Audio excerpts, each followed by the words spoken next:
Hello guys, welcome to our channel. So இன்னைக்கு நம்ம பார்க்க போற ரெசிபி கோகனட் பன். ரொம்ப சாஃப்ட்டா ஈஸியா குக்கர்லயே எப்படி பண்ணலாம் அப்படிங்கறத பார்க்க போறோம். சோ வாங்க எப்படி பண்றதுன்னு பார்த்தலாம். இப்போ ஒரு கப்ல 3/4 கப் பால் எடுத்துக்கோங்க. அதாவது கை பொறுக்கிற சூடு அளவோட கொஞ்சம் அதிகமா இருக்கணும். அதுல 2 டேபிள்ஸ்பூன் ஈஸ்ட், 2 டேபிள்ஸ்பூன் சுகர், இது எல்லாத்தையுமே நல்லா கலந்து விட்டுட்டு ஒரு 15 மினிட்ஸ் அப்படியே க்ளோஸ் பண்ணி வச்சிருங்க. அப்புறமா ஒரு பவுல்ல 2 கப் மைதா ஆட் பண்ணிக்கோங்க. அப்புறமா 2 டேபிள்ஸ்பூன் சுகர், ஒரு பிஞ்ச் சால்ட், இது எல்லாத்தையுமே நல்லா கலந்து விட்டுருங்க. இப்போ 15 மினிட்ஸ் ஆயிடுச்சு. நம்மளோட ஈஸ்ட் பாருங்கள் நல்லா ஆக்டிவேட் ஆகிடுச்சு. இதுக்கு மேலே இருக்கிறதா நம்மளோட ஈஸ்ட், அதை தனியாக எடுத்து ஃபஸ்ட்டு அதை நல்லா கலந்து விட்டுக்கோங்க. இந்த ஈஸ்ட் ஆக்டிவேட் ஆனதுக்கப்புறம் தான் நீங்கள் அடுத்த ப்ராசஸ்க்கே போகணும். ஆக்டிவேட் ஆகலை அப்படின்னா உங்களோட பன் சாஃப்டாக வராது, ஹார்டாக இருக்கும். அதனால் ஆக்டிவேட் ஆச்சு அப்படின்னா நீங்கள் அடுத்த ப்ராசஸ்க்கு போகலாம். அப்புறம் இது எல்லாமே கொஞ்சம் கொஞ்சமாக பால் ஆட் பண்ணி நல்லா பிசைஞ்சு எடுத்துக்கோங்க. எனக்கு 1 கப் பால் தேவைப்பட்டுச்சு. இதில் 1 டேபிள்ஸ்பூன் ஆயில் விட்டு நல்லா பிசைஞ்சு எடுத்துக்கோங்க. நீங்கள் எந்த அளவுக்கு ப்ரெஷர் கொடுத்து பிசைறீங்களோ அந்த அளவுக்கு நம்மளோட பன் நல்லா சாஃப்டாக வரும்.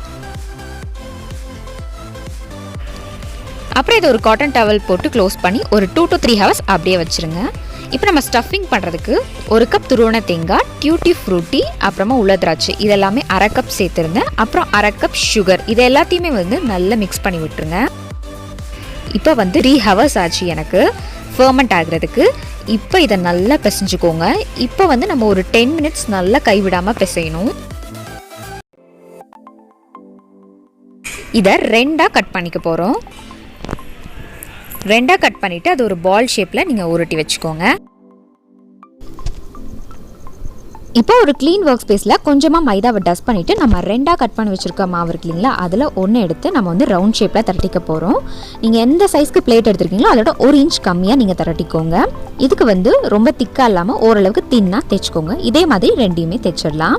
இப்போ ஒரு பிளேட்டில் கொஞ்சமாக ஆயிலை க்ரீஸ் பண்ணிக்கோங்க, எல்லா இடத்துலையும் படுற மாதிரி. அதில் நம்ம பண்ணியிருக்க அந்த ஃபஸ்ட்டு லேயரை வச்சிடலாம். அப்புறம் நம்ம செஞ்சு வச்சுருக்கக்கூடிய ஸ்டஃபிங் இதையும் அதில் ஃபில் பண்ணிடுங்க. அப்புறமா அடுத்த லேயரையும் நம்ம வச்சு க்ளோஸ் பண்ணிடலாம். ஸோ கை வச்சு இந்த மாதிரி லைட்டாக ப்ரெஸ் பண்ணி விடுங்க. அப்புறமா நான் இந்த மாதிரி கொஞ்சம் ப்ரெஸ் பண்ணுறேன். அப்புறம் நமக்கு பேக் ஆகும்போது ரெண்டும் பிரியாமல் இருக்கும்.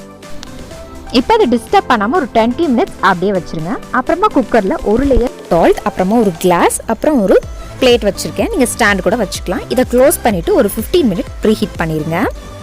இப்போ 20 மினிட்ஸ் ஆயிடுச்சு. இதில் நான் பாலை லைட்டாக இதுக்கு மேலே ஸ்ப்ரெட் பண்ணுறேன். அப்போ நமக்கு கோல்டன் கலரில் வரும். இப்போ குக்கரை ஓப்பன் பண்ணிவிட்டு இதை நம்ம உள்ளே வச்சு க்ளோஸ் பண்ணிடுங்க. எனக்கு இந்த கோகனட் பன் பேக் ஆகிறதுக்கு 1.5 ஹவர்ஸ் ஆச்சு. நீங்கள் 40 மினிட்ஸ்க்கு ஒரு தடவை செக் பண்ணி பார்த்துக்கோங்க. இப்போ நம்மளோட பன் நான் வெளியே எடுத்துட்டேன். வெளியே எடுத்து ஒரு 30 மினிட்ஸ் கழிச்சு நல்லா கூல் ஆனதுக்கப்புறம் அதை நீங்கள் கட் பண்ணி சர்வ் பண்ணுங்க. பாருங்க நம்மளோட பன் எவ்வளோ நல்லா சாஃப்டாக இருக்கு அப்படின்னு சொல்லிட்டு.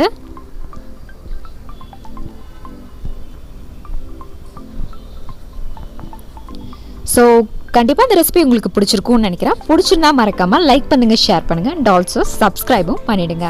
பாய்.